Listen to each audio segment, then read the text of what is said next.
Good morning, everybody. Welcome to another morning show here. Yeah, another morning show here with Isles Talk. This is season 7, episode 14, March Madness. Joining me as always, Gary Harding. Gary, how are you, bud? Hey, bud. Nope, not too bad. Sorry about the sunshine, folks, but I needed to get some vitamin D. Oh, that is not even right. Basement boys, come on, cut. Good morning. Good morning. Glad you guys are all up.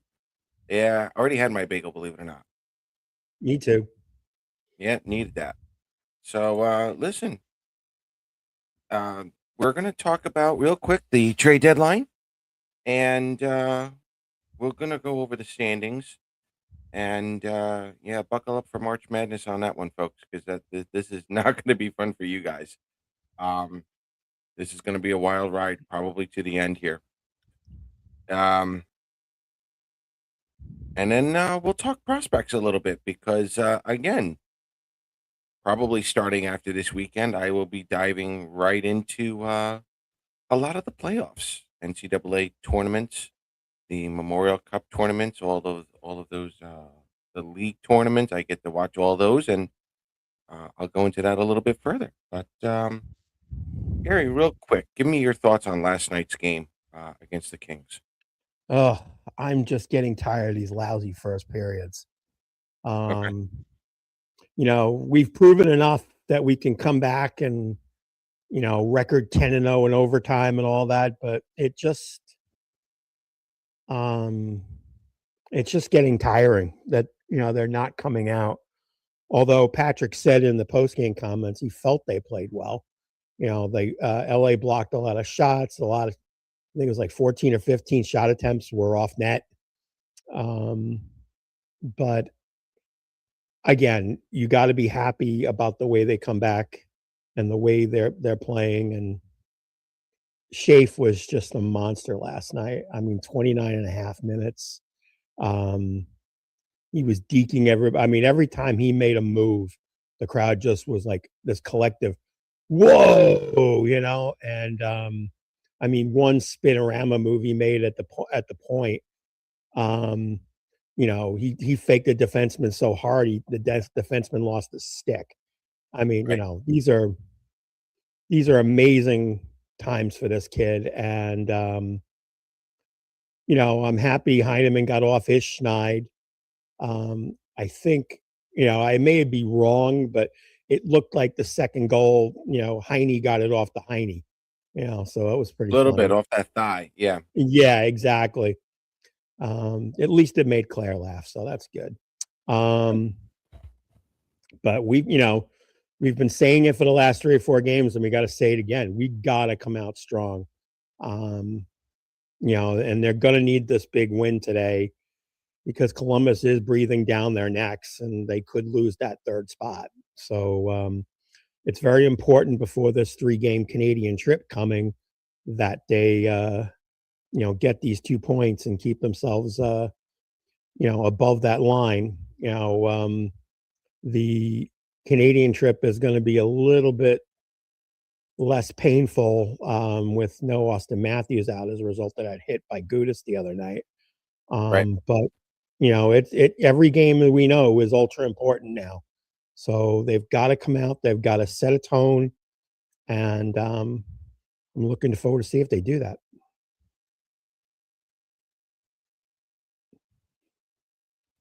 One of the ushers were losing their shit during that like shit. Yeah, there was a lot of passing going on. Yep.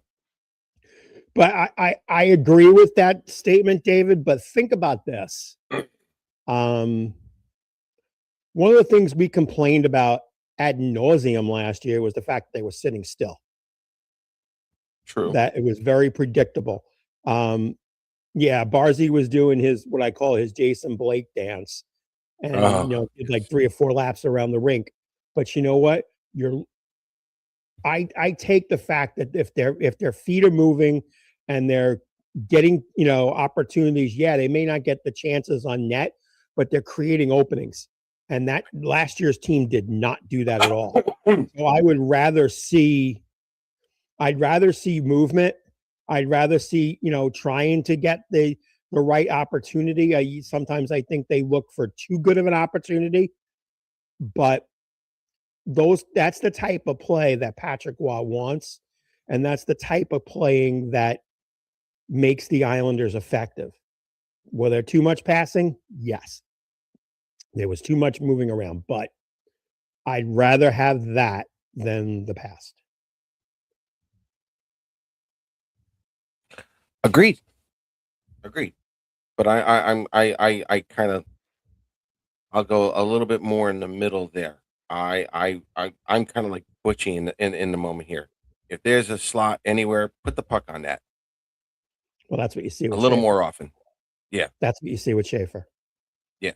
That's what I love about Schaefer this year. He just throws the puck. He's not really trying to score. He's just trying to put that puck in play in the middle and And, see if especially if you something got a goes. Heineman or a Lee, somebody out there that's good at getting tip ins and deflections and Right, that type of thing. Yeah, Jim, I agree. They were, because they effectively got the goals.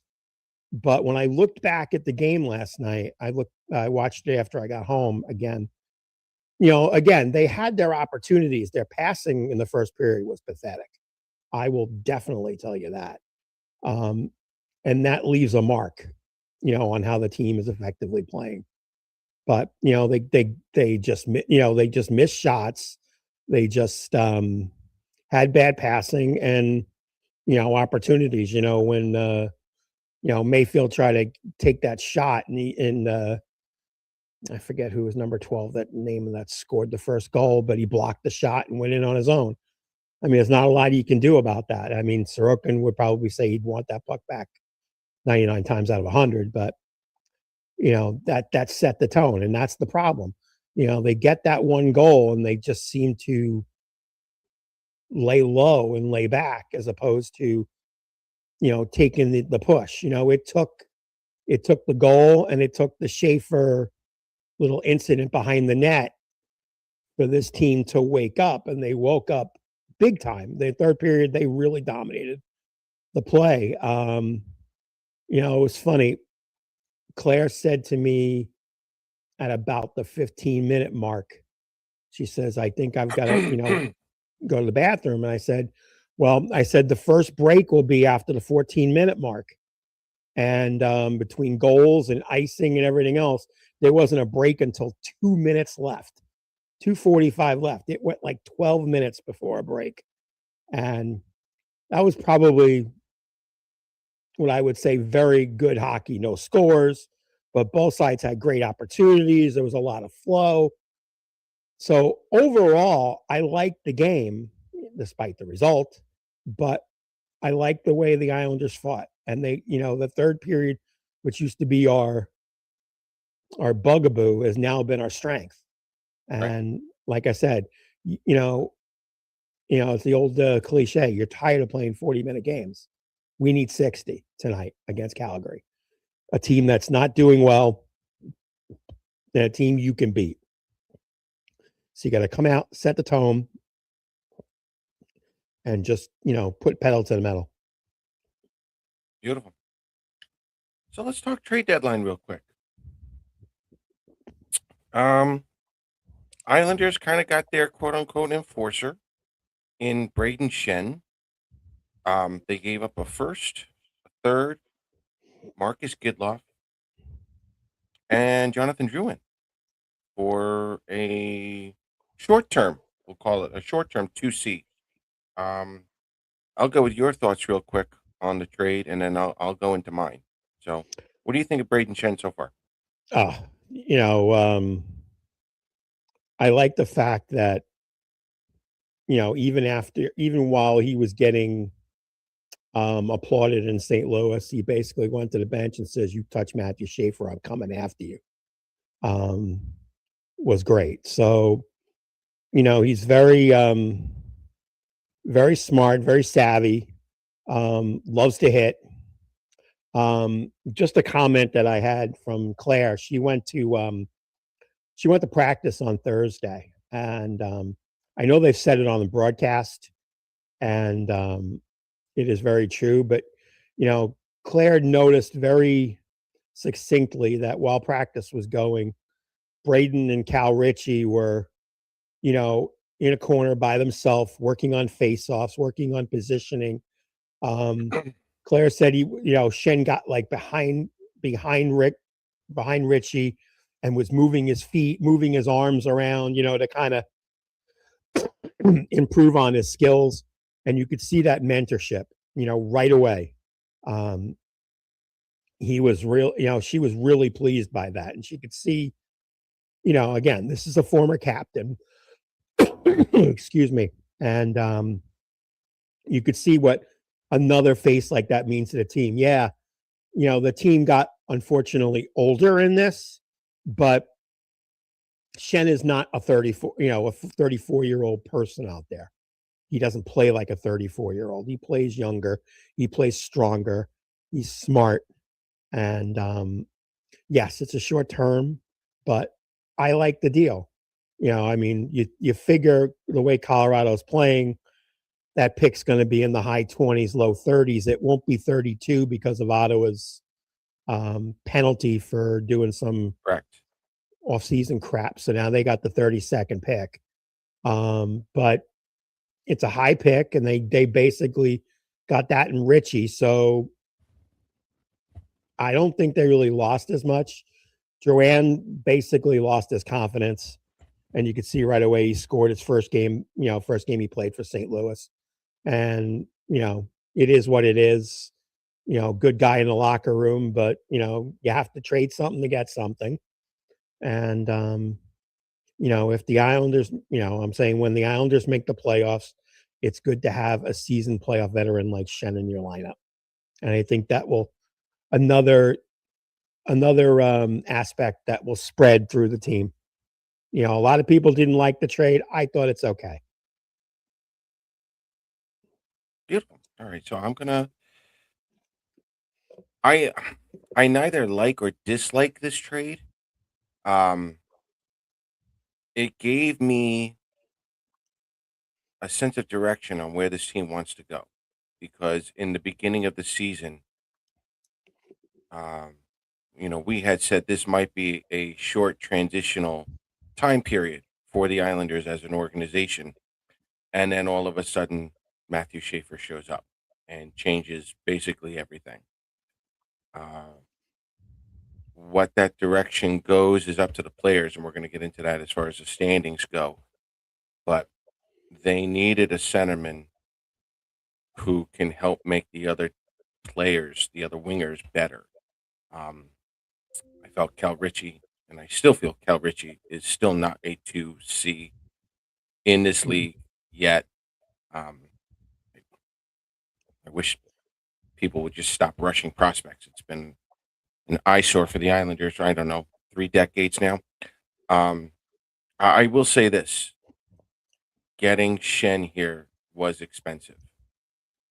That is a first round pick.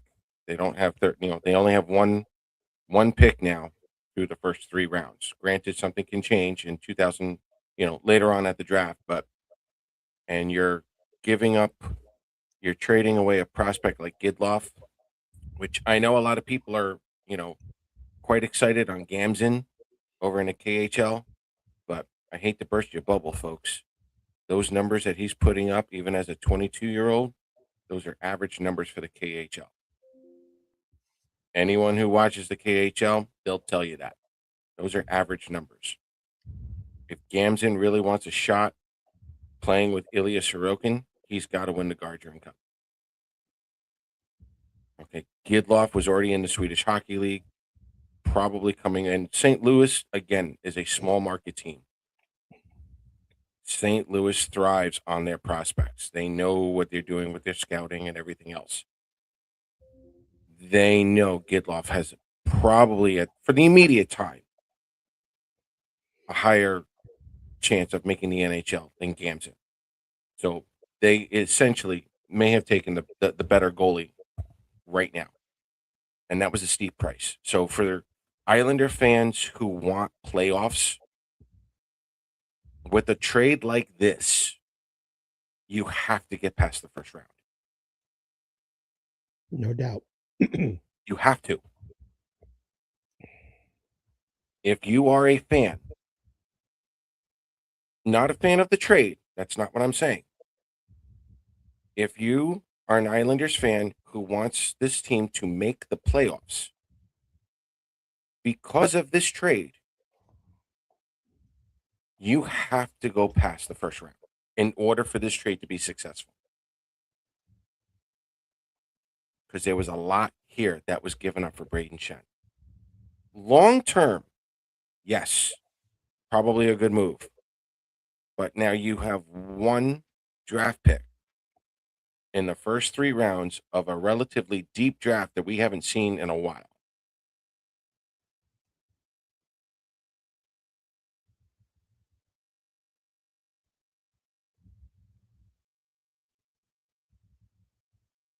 So that's my thought on that. So what the team has to do at this point,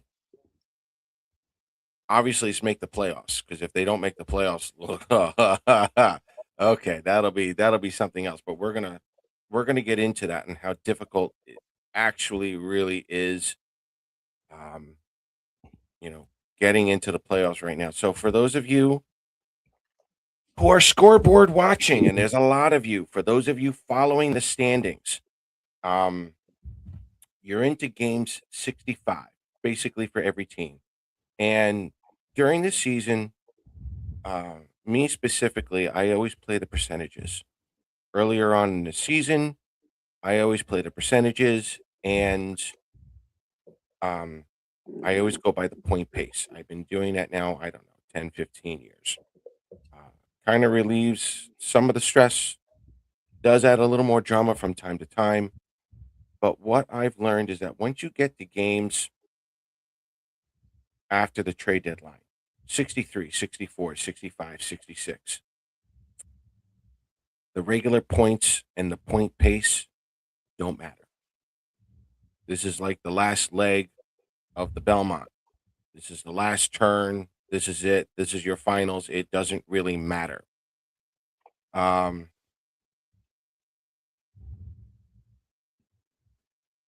right now, for you optimists out there, the Islanders are only, yes, you are tied with Pittsburgh with 79 points. Pittsburgh got a game in hand. Your problem is that Pittsburgh has not been losing since Sidney Crosby left.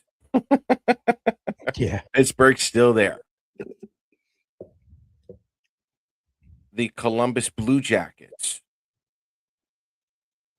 are on pace for 97 points, and the Islanders for right now are on pace for 98 points. Again, 1 or 2 points behind each other. Columbus is 2 points behind. Columbus has not been losing in regulation. That is another problem that the Islanders have.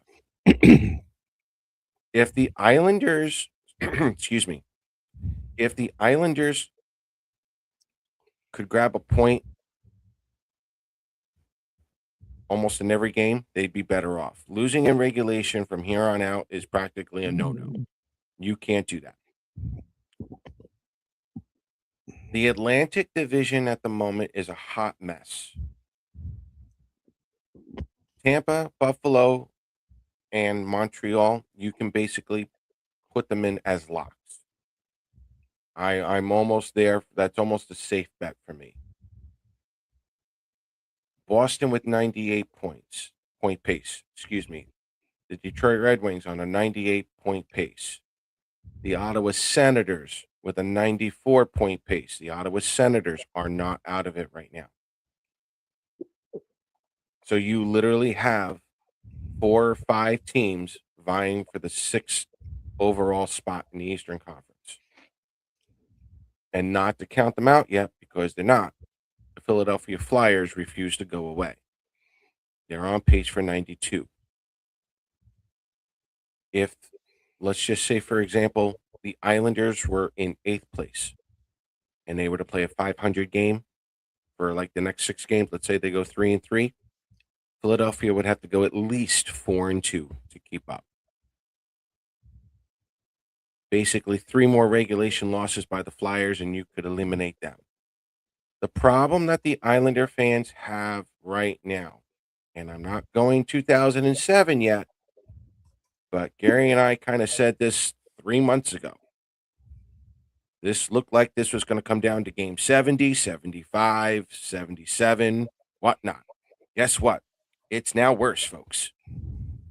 You are looking at games 75, 77, 80, and quite possibly games 82. I know you guys want to talk about second place. You want to grab Pittsburgh. I'm going to tell you now, just get into the playoffs. Your playoffs started 5 games ago. This is now your race. This is why. And a good thing about talking about game 78, 80, 82 is that we got the last 5 games at home. Yes. That is huge as you can imagine. Yes.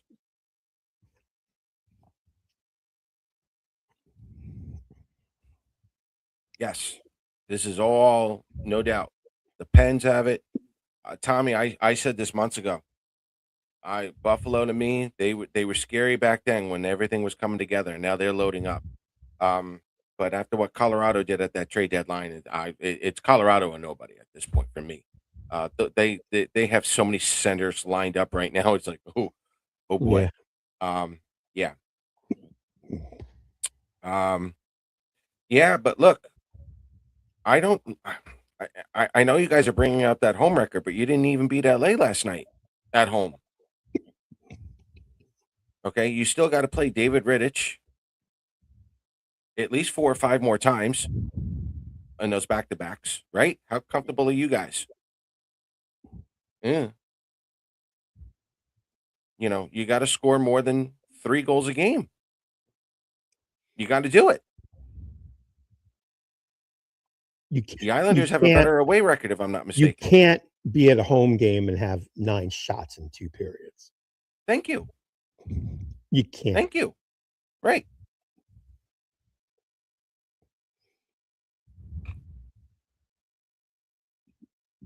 So I'm not saying you're going to be one poke check away from getting into the playoffs, folks, but this is not easy. If you have hair left, you're going to be losing it. And remember, we got 2 games against Carolina coming up. Yeah. 2 games against Montreal coming up. And I'll be there a week from tonight. Attaboy. Yeah. Yeah. So those are your playoffs, folks. And this is why the NHL will not go to the expanded playoffs yet. They love this scenario. This is at least 20 games worth where everyone's coming together. Now, again, the thing with Detroit. Detroit's got injuries to Dylan Larkin for at least 2 more weeks. Gibson. And yeah, that this is tough. This is not going to be easy. I mean, I know you guys want second, but got to start scoring.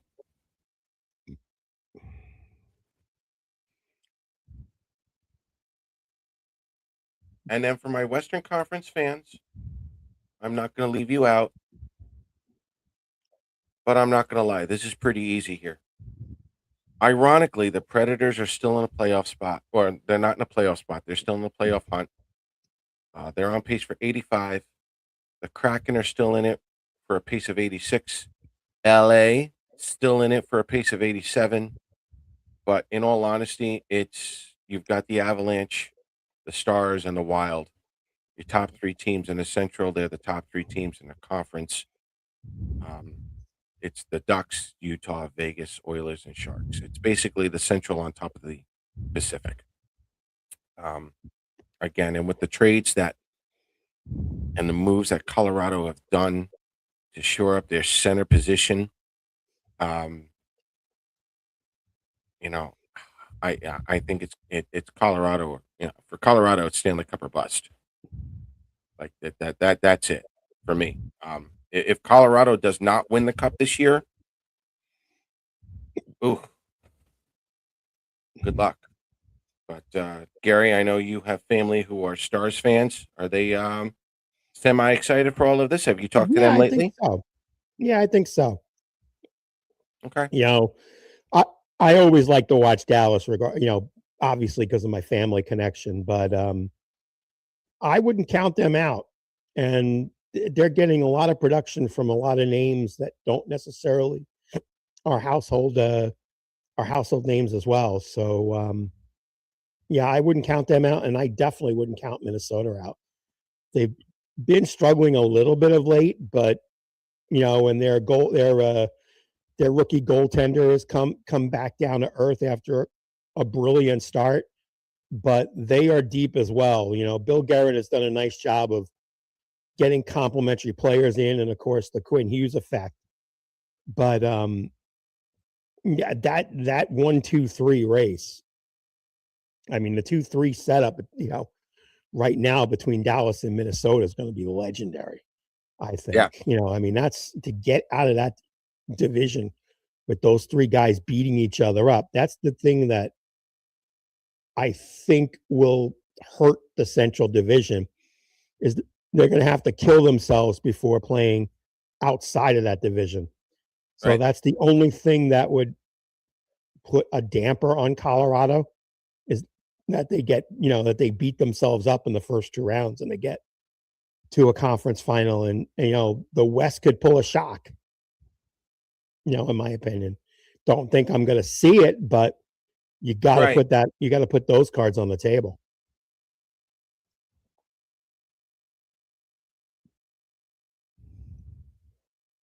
So, all righty. Guys, have any questions on the standings or whatnot? I mean, the Islanders right now, they've got 98 points. You need 98 points as of right now to get into the playoffs. That's how good Columbus has been playing. Ottawa, I'm not going to lie. Ottawa's now been sneaking up ever since they got healthy, ever since the Olympics. Something's happened with Ottawa. Don't. Did Sanderson come back yet? Who did? Sanderson? I think so, or he's close. One of the Oh, okay. two. I haven't double checked. But Ottawa has now entered that picture. The Capitals are out. Florida, they're out. Jersey, Leafs, Rangers. Who are they? Um, Toronto. yeah, just yeah. So keep your eyes, Islander fans, keep your eyes open for Ottawa and Columbus for sure. The Flyers, honestly, two or three more regulation losses anytime soon. We can probably knock them off. But if you're looking for second place, you have to start scoring more at home. You're home now. You're home for the rest of the season. You have to find a way to score goals at home. That's right, Tommy. This is going to be a bigger game now. At Ottawa next week, no doubt. Every game's going to be big. If you hear someone go every game's a must win. Forget it. It's that's it for the rest of the season. I'm not saying you're going to need one poke check now to get into the playoffs. Know your You're history, in but Yeah, you're in playoff mode now. yeah, you have to be. You have to be. And again, to what Gary said and what everyone's been saying in the chat here, you cannot start off the way the way the Islanders have been starting off.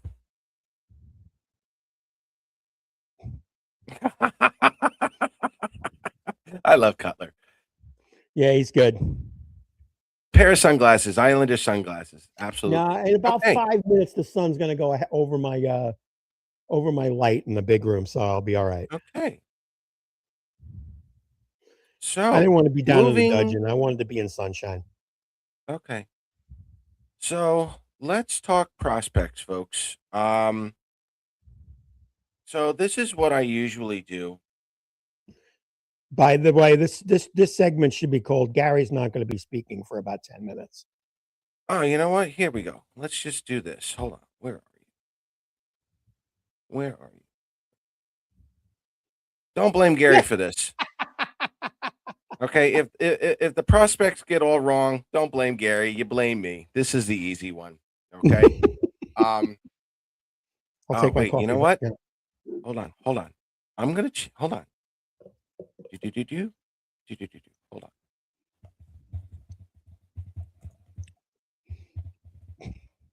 There we go. Hold on.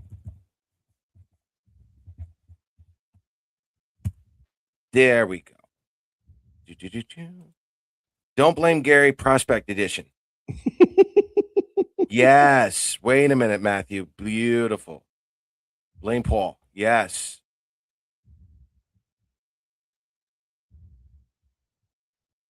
No, Cutler. That's not nice. So, yeah, listen, folks. I don't come up with a prospect list during the season or whatnot. I look at some of the games, some prospects throughout the season, um, more like tougher situations. So yeah, just blame Joe. That'll work too. Uh, but for the most part, I don't pay too much attention to the prospects regular season. I look at some of the numbers. Don't get me wrong. Uh, I look more at the college numbers than I do the Canadian Hockey League. Um, but some are definitely relevant. And if there's a particular if there's a particular prospect you want me to take a look at real quick, I can do that. But I'm probably going to come out with at least 7, 8, maybe 9 prospects who I think Islander fans should keep an eye on. Some of them are, you know, easy. Your Aitchisons, your Eklunds. Um,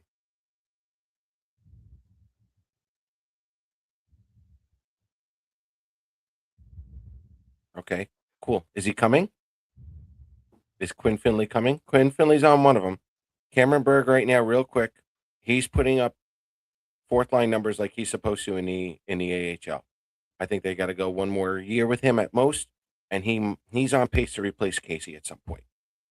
So, again, as far as the prospects go, I'll rank everyone when their seasons are officially over. Um, some of them are going to be a little different from everyone else's that you read. Um, and then we'll go from there. But it's just to give the fan base an idea of what you really have, and I think that's going to be part of the direction that the Islanders are going in. So, because of this trade deadline, because of the prospects that we currently have and we will be getting eventually, I don't think any of us have seen a direction like this in a very, very long time. I don't even think we've seen this ever, and I'll get into that in a minute. Um, yeah, the mentality, honestly, Deirdre, it's for me, it's on the players at this point. You're in playoff mode. If you're in playoff mode, the players have got to be ready. The coach can only do so much.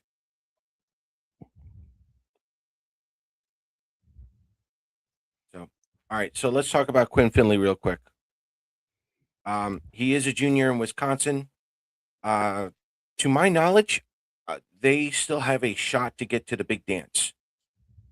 Um, he's playing like, in all honesty, he kind of reminds me of a third line Zach Parise still. Um, if he does play a little more college, in the if he can get as close to the Frozen Four as possible, wonderful. Um, does he have to come this coming season? No, he does not. He can go to for his senior year if he wants to. Um,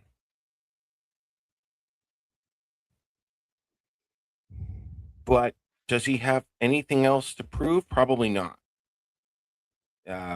Maybe just go for another shot at the national title. But Quinn Finley, at this point, because the Islanders are basically stacked with veterans on the team, this is the simple part. Is Quinn Finley ready for the American Hockey League? Yes. And that's where you want him. Whether it's Bridgeport, Hamilton, doesn't matter. Could Quinn Finley play in the American Hockey League starting next year? Yes, he does. He could.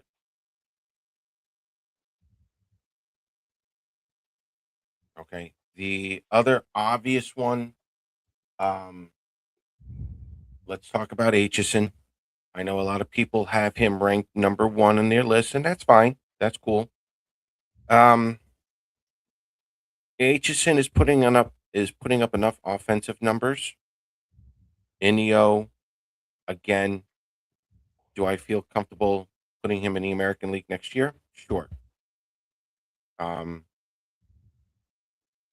a lot of people think he's going to be a top four defenseman. Okay, I might be able to go along with that. For the ones who think Aitchison's going to be a top four defenseman in the next year or two, and pump the brakes. Aitchison, if you can give Aitchison minimum 100, 140, 150 games in the American League, round out his 200 game and his defense. Oh, okay. Now you've got something with Aitchison. You got to remember, he was 19 this whole season. 19 this whole season for him. And he's putting up numbers that a 19-year-old defenseman should be putting up with the repertoire that he has. But at 6'2", 205, he's got average NHL size. He's just an average sized NHL player. Matthew Schaefer is around that similar, a little lighter, but he's a little taller as well. But Matthew Schaefer has blinding speed and vision no one has ever seen before like this. Aitchison does not have what Matthew Schaefer has.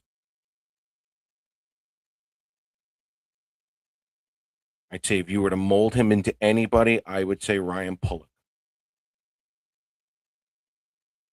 You can give him some of the defensive responsibilities as a Ryan Pulock with Aitchison's and his offense. Yeah, then you have yourself a top four. You have yourself a very steady top four Islanders defenseman.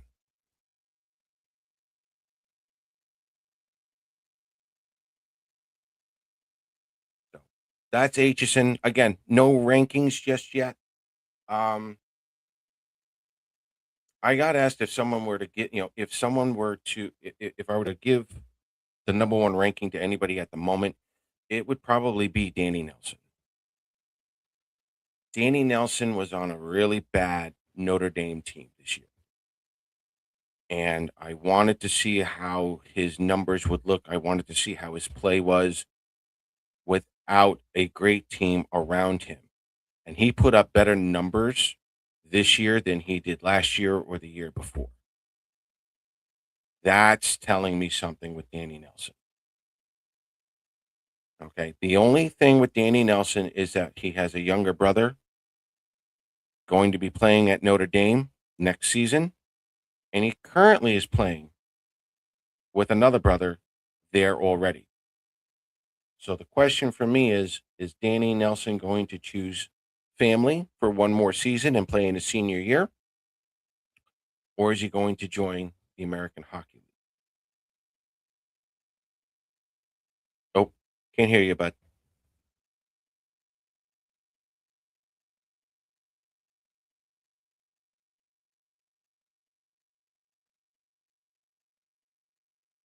Okay. So yeah, while Gary's getting that fixed up.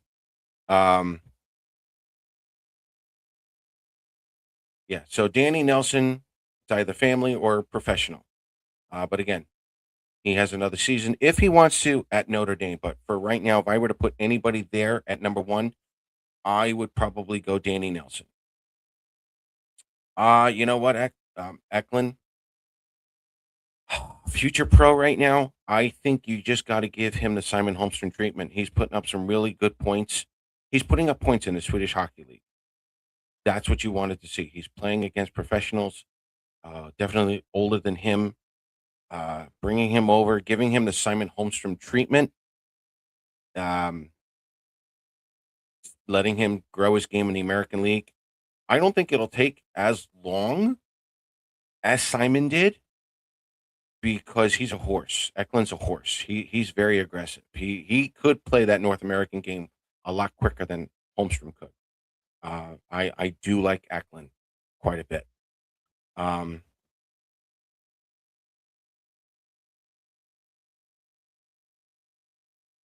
Yeah, I see Danny as a third line center, but you know what, Tommy? He's actually got a projection closer to Brock Nelson at the moment. So yeah, he could be a third line center, but as he ages, as he matures, and depending on the coaching, as we already know, could Nelson be a 2C? Absolutely. I don't like putting ceilings on players. The floor for Danny is definitely a 3C, but I don't think, limiting him to just a 3 or 4C, I think that would not be doing him service at the moment. I think he still has that ability to be a 2C. And it doesn't have to be now. It could be when he's, again, like Brock, 27, 28, 29, you know, whatever, late bloomer, whatever you want to call him. Pay your AT&T bill. I love that. So, no, I love Eklund's game so far. He's a horse, and I'm going to be excited to watch him in the playoffs this year. Um, to see how supposedly he's coming over. So Eklund right now is really really promising at this point. Paladin, loved him in the World Juniors. Going to watch him in the playoffs as well. He's got a Cal Clutterbuck to him. Uh, but he also has a nose for the net, as you guys already saw. Um, Pull it in for me. I think he may have a better wrister than Cal, but I want to see his overall game at some point. If he's not ready by next season, he'll definitely be ready by the following season. But I want to really take a longer look at him in the playoffs this year. I want to see these kids under a little more of a stressful situation. If you guys know what I'm talking about. Um, but I like him, but he's not. He's one of those quiet ones that have not been talked about among the other prospects. He's a quiet one.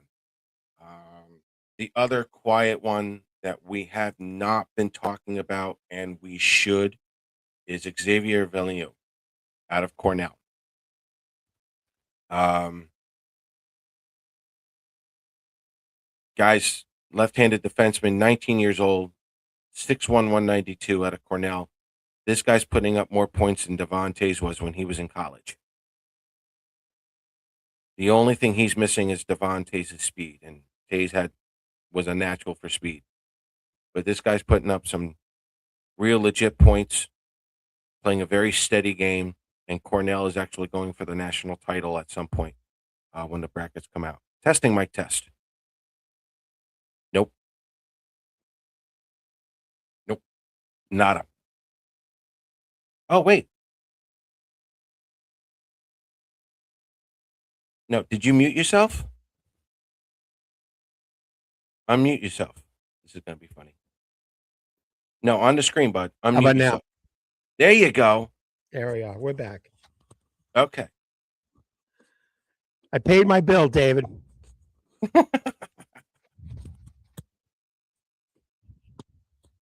Has the organization soured on Isaiah George? No, I don't think so. Other teams have been looking at him, for a possible trade. And look, could Isaiah George be a number 7 defenseman next season? Sure. Could he be a number 6? Sure.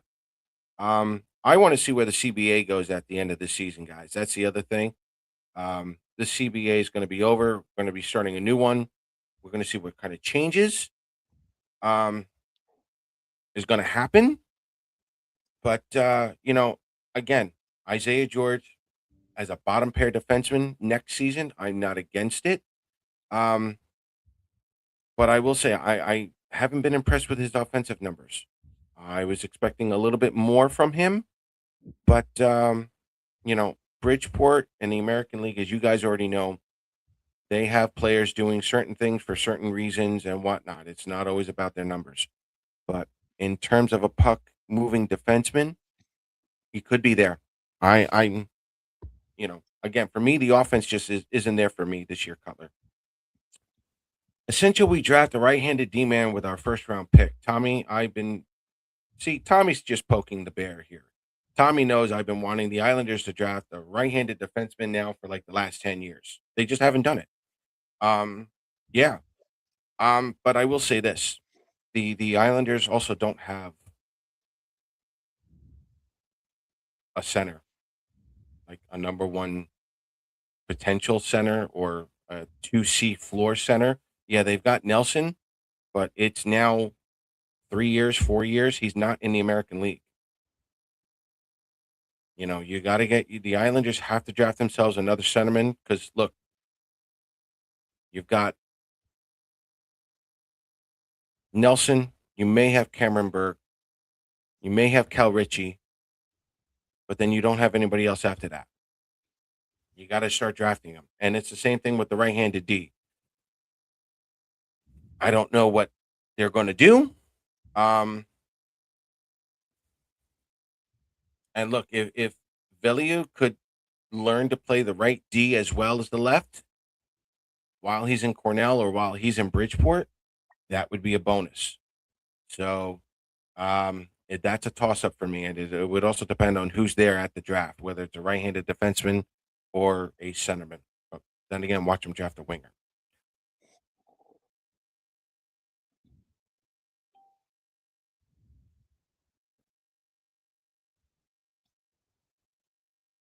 So Cole Iserman. Again, guys, Cole Iserman, BU was not great this year. They're playing today at 1. His numbers weren't bad. And he's been injured this year. So this is a little bit of a struggle for him. This is when I watch these prospects more often. I don't think he's out of the loop here. I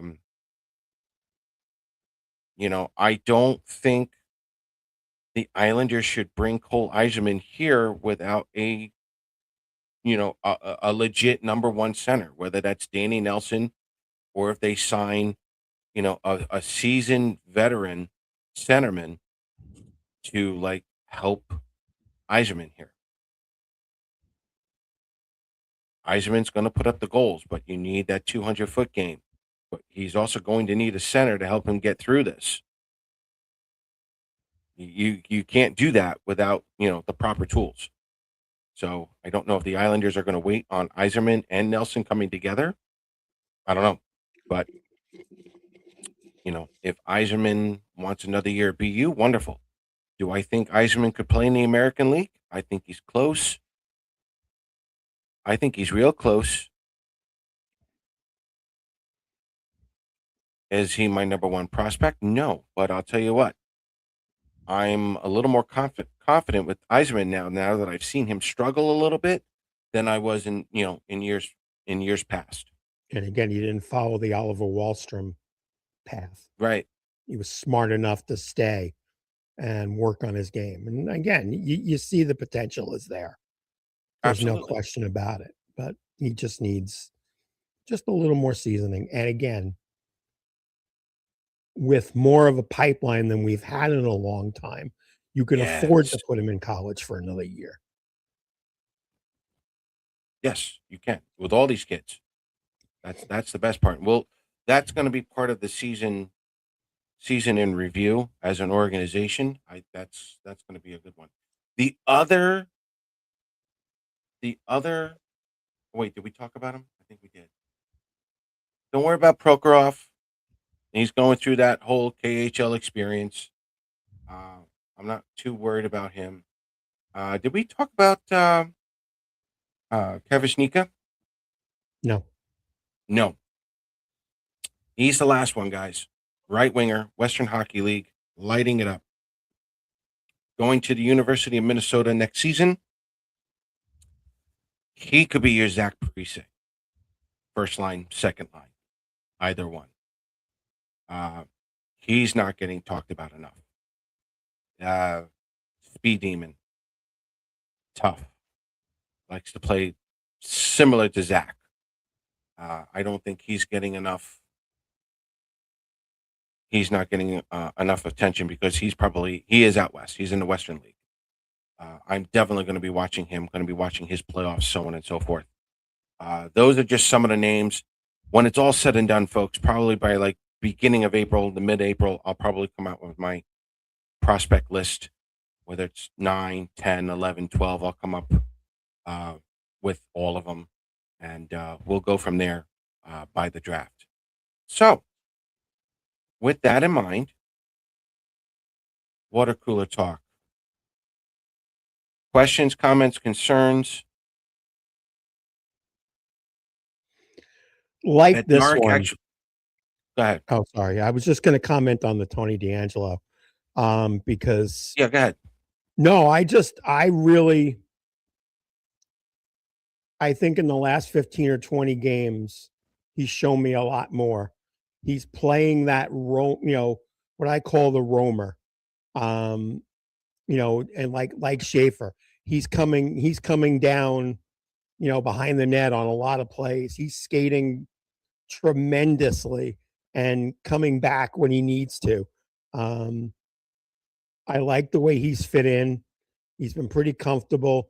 And truthfully, he hasn't been as vocal offline as he's been in the past.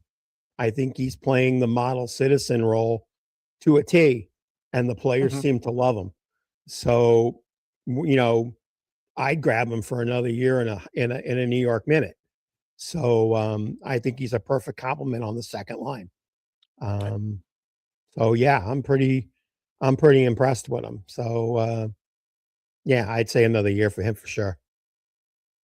I probably go 2. I go 2 years Yeah, with D'Angelo. yeah. Say thanks. That's true. Yeah, yeah. Might have to overpay for him, but I would definitely go 2 years with him. I don't know if you would. I don't know if you have to. Again, I think that's the True. attitude of it. Right. True. Camille Bednarik, definitely a physical maturity, overall hockey sense. Everything else has gone up. His numbers have gone up. I would still put him at least 1 more year at BU.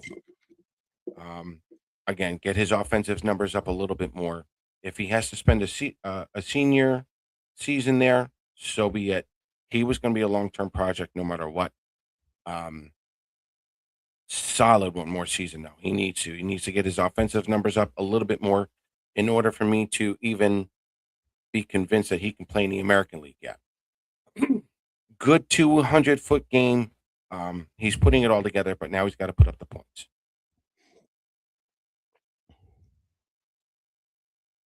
Who are you going to do better than a 36-point pace defenseman? He's on pace for 36 points, guys.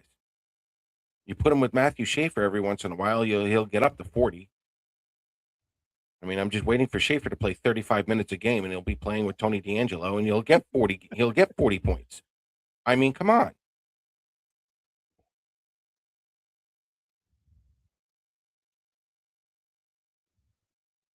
Yeah, Jay, I'm not going to agree or disagree on this one. I was looking more for the direction of what they were going in, but Jay is of the opinion that the Islanders will not make the playoffs. And there's a part of me that's kind of siding with Jay there for a moment. But again, the standings are a little too tight. Um, we'll see what happens.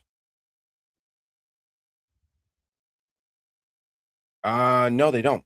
They don't have cap space to do anything at the moment. Well, I think they do, but there's no point because the active roster, it's full.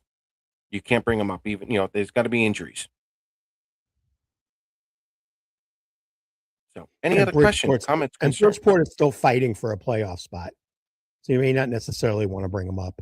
Yeah, Bridgeport's going for their own playoff spot. No. So here's the thing with Rasmus Anderson. Vegas is playing the cap game. Next season, I believe it's Alex Pietrangelo. When they put him on the out of season long term injured reserve, that cap will be available, and they're going to use that cap to re-sign Rasmus Anderson. At least that's what I've been told. So, if you think Rasmus Anderson is coming to the island, I don't think so. I'm going to go 95% sure he's going to re-sign with Vegas as soon as Vegas figures out their own cap. Um,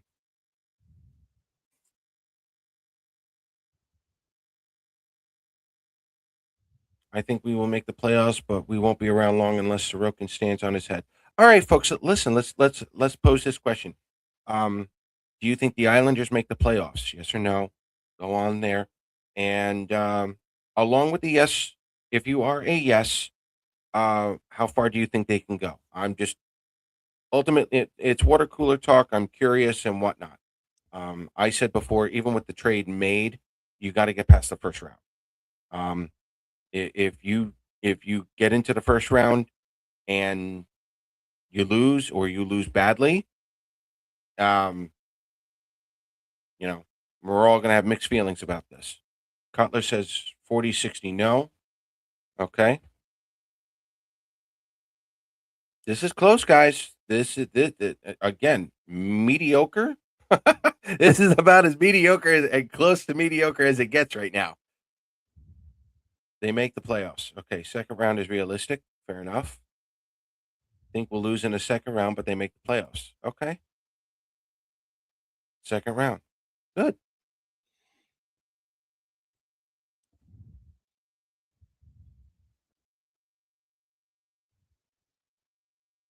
And Jay's not wrong with this.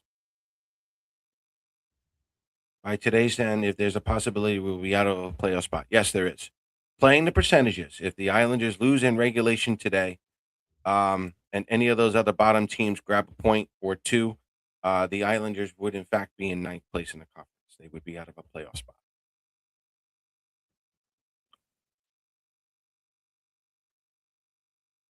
I think they're still trying to feel each other out, but I see that disconnect. Do you think they're a bad pair, Gary, Susie, and Mayfield? I mean, you look at the time on ice, and I don't think I'm just looking for it now, but I only think they played like 10 or 11 minutes. I mean, Schaefer played 29 and a half. Yeah, Um, but yeah, it's two guys that are not fast, although shockingly enough, on the board they list the fastest, top time, top speed for the players, and Mayfield was third. I can't believe it. I think right, he must have put some kind of retro rocket in his ass to get him to that speed. But they're slow, they're methodical, and you can't have two slow guys on the same pair. That's tough. But right. I can't see how you're going to switch it.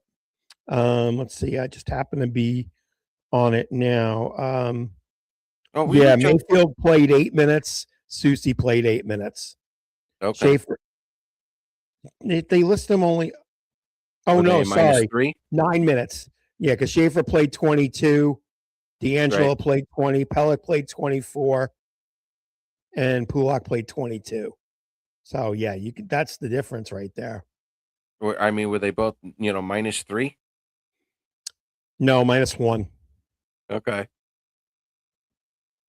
Well, wasn't one of them? One of them was a power play goal, wasn't it? No, I think no, so. sorry, they No. weren't. Yeah. Yeah, surprising. Was doing a bad job of coaching as of late. He can't get his team to start out fast. Always falling behind early. Well, oh, lost yourself again, bud. The moment you cross your arms, you lost the mic. I don't know if that's all Patrick Waugh. Yeah, try talking now, Gary. Nope, we lost you. I also think it's a little bit on the players as well, Jay. If you want to go Yeah. total team effort, there you go. You're good now. Okay. All right, go. Oh, see, I just lost you again. It's the way you're holding the mic. Okay. Yeah, for me, Jay, it's a little bit of both. The players are got to come out. The players are got to want it. Um, but again, some kind of preparation is not there. I think we can both agree on that. We'll get into Patrick Wise, as this season is unfolding. But Patrick Wise not going to get a full pass on this one. I agree with you on that. I think we do need. I'm not going to put that up. Very good, Cutler. But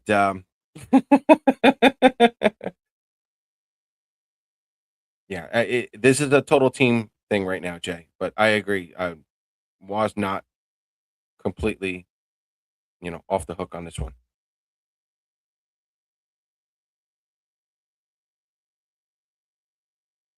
He'll still be with the team. Yeah, I agree with that to a point. He fits what Matthew Schaefer's trying to do. He fits what Matt Barzell's trying to do. But at the same time, how far is that going to take the team? Watch Because like those we said, comments, people. there we go. Atta boy. It's going in and out because I got no power, but What do you mean you have no power? You out of power? no, on the mic. The mic is. Oh, all right.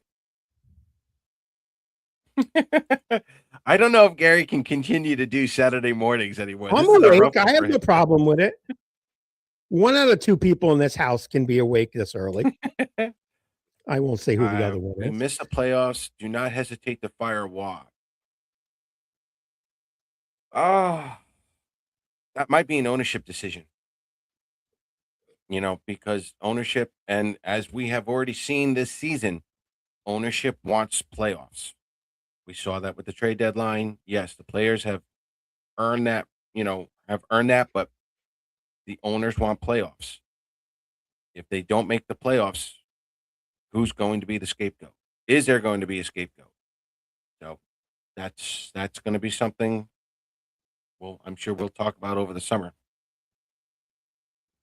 No, John Cooper's re-signed with Tampa, if I'm not mistaken. He said that to the Tampa Bay Booster Club, if I'm not mistaken, months and months and months ago.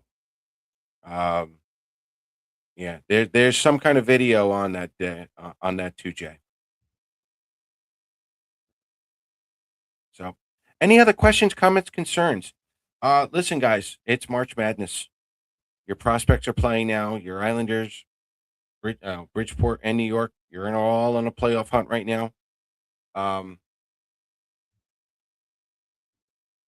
Yeah, 13 straight sellouts. How many total sellouts so far this year? Are we up to 17, 20? Somewhere around there. Yeah. We were only expecting, 4 to 7 at the beginning of the season. So they've definitely doubled or tripled that number. Soon to be quadrupled. Thank you, Matthew Schaefer. Money. Money, money, money. And more Schaefer jerseys, I think, sold than any other player in the league this year. I'm not surprised. Yeah, add one by me. That's right.